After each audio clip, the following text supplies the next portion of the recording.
Hai teman-teman, salam kenal, gue Mutia Zahra Feryani. Di video-video gue bakal banyak ngebahas tentang berbagai karya sebagai bentuk apresiasi gue dalam menikmati buku, film, musik, serial, dan masih banyak lagi. So enjoy!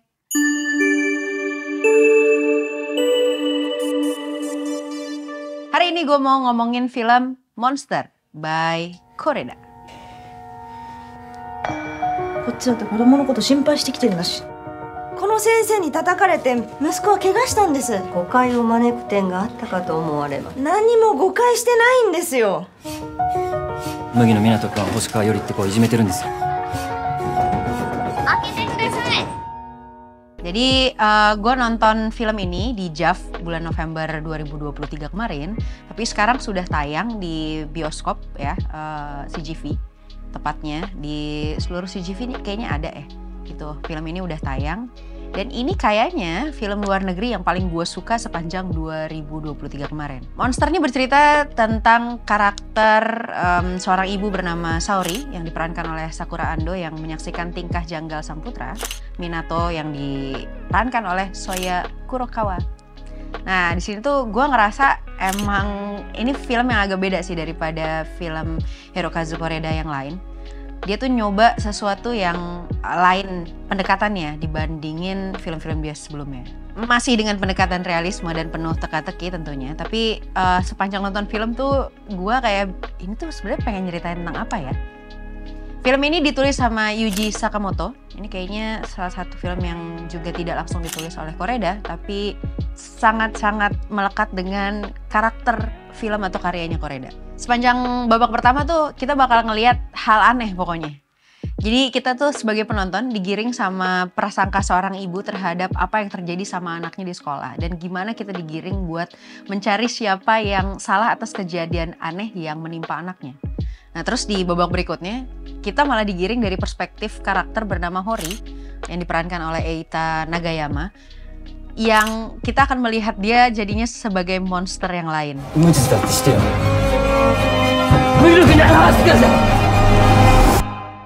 Guru ini ya di perspektif sebelumnya dia dianggap sebagai monster atau oknum yang bisa kita salahkan. Alasannya berdasarkan cerita Minato, si guru ini kerap melakukan perundungan termasuk secara fisik. Tapi Hori sendiri di babak yang ini itu nggak kelihatan kayak menyesali tindakannya. Terlihat kayak kasus sederhana tentang tindakan kekerasan guru. Jadi akhirnya membuat monster ini dijabarkan dari sudut pandang lain. Hal yang bikin gue terpukau sama film ini adalah yang pertama banyak sekali perspektif untuk membuat kita berasumsi tentang benar dan salah.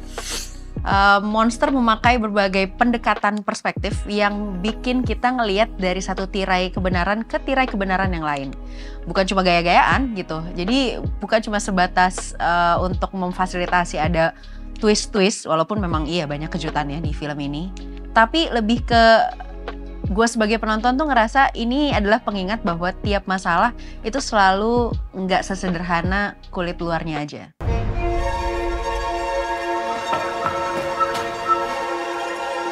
友達は友達だけど、みんなの前で話しかけない。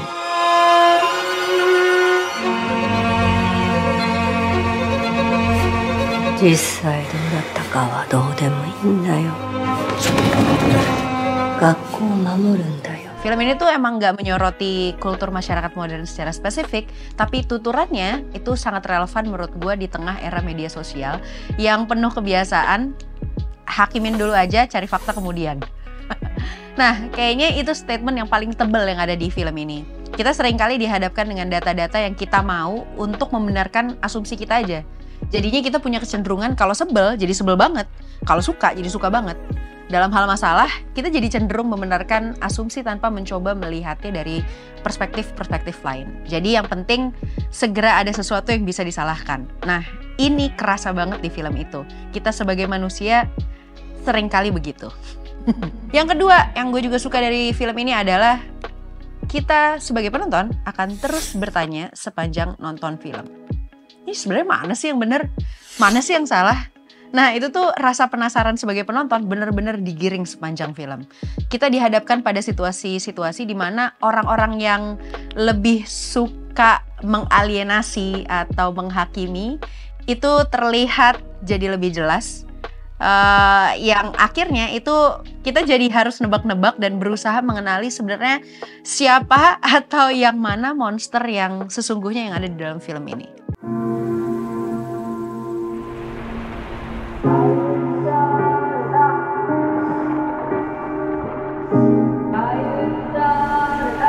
Di dalam film ini kita berulang kali dibawa kayak ngulang deretan adegan-adegan yang menurut gua Koreda ini kayak cerdik banget sih, memakai hal-hal kayak kebakaran gedung, terus suara sumbang alat musik tiup sebagai penanda waktu. Terus semakin kita memahami alasan dibalik tindak tanduk karakter, semakin kita ngerti juga bahwa ini terasa janggal. Kita terus bertanya-tanya, si Hori ini guru yang nyebelin atau enggak ya?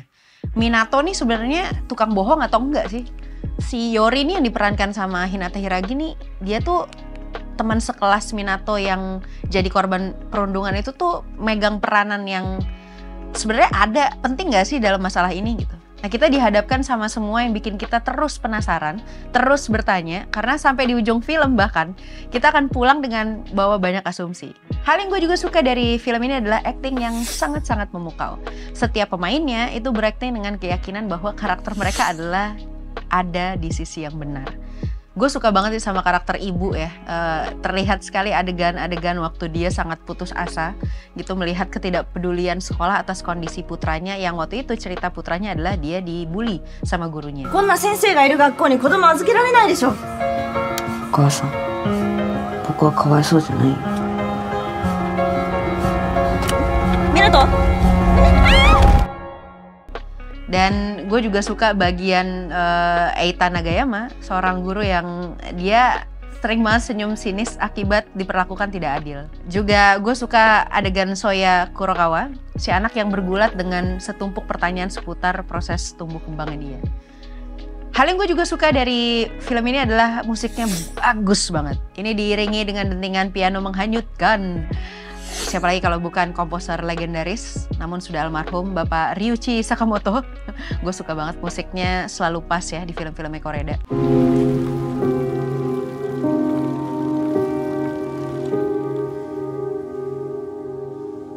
Koreda akhirnya juga bisa ngeliatin di film ini bahwa dia menunjukkan gaya penyutradaraan yang khas. Walaupun yang nyebelin dari film ini adalah kalau kita nonton tuh kayak nusuknya tuh pelan-pelan. Jadi lo rasain kayak ditusuk, terus sakitnya tuh nggak langsung gitu loh. Jadi lama-lama tambah sakit, lama-lama tambah sakit. Tapi abis itu kita diliatin sama gimana Koreda bisa ngasih sensasi kita kayak adegan-adegan terakhir tuh rasanya dipeluk dan sangat lembut, juga sangat hangat di berbagai adegan di ending. Hal yang gue juga suka dari film ini adalah endingnya bikin kita jadi ngobrol banyak. Mungkin bisa dibilang kayak open ending gitu ya. Istilahnya, tapi pas gue pulang gue jadi ngobrol panjang tentang film ini. Waktu itu gue nonton berdua sama temen gue dan gue ngerasa Koreda menawarkan semacam perasaan happy ending di ujung filmnya yang mungkin sebenarnya bisa tercipta kalau orang tuh nggak judging dan ngasih ruang yang aman untuk anak-anak bisa tumbuh dengan semestinya. Film ini benar-benar ngeliatin sesuatu sensasi yang gue kayaknya nggak dapat di film-film lainnya. Ini tuh bukan thriller, tapi gue deg-degan, mungkin psychological kali ya. Kita diarahin karena perspektifnya banyak gitu, tapi sebenarnya dalam satu cerita gitu, dalam satu universe gitu. Kita diperkenalkan sama berbagai asumsi. Yang ini yang bikin gue sebagai manusia dan sebagai penonton ya, itu tergelitik sih. Emang terkadang kita kalau ngelihat masalah tuh sukanya di satu perspektif doang gitu. Ternyata kalau kita lihat di film ini gitu, satu masalah tuh angle-nya bisa beda-beda sesuai dengan kacamata karakter yang juga beda-beda. That's why film ini menurut gue salah satu film yang sangat penting untuk teman-teman tonton. Karena sekarang udah ada di bioskop, gue sarankan teman-teman untuk nonton Monster karya Koreda. Segitu dulu video gue hari ini. Sampai ketemu di video-video berikutnya. Bye!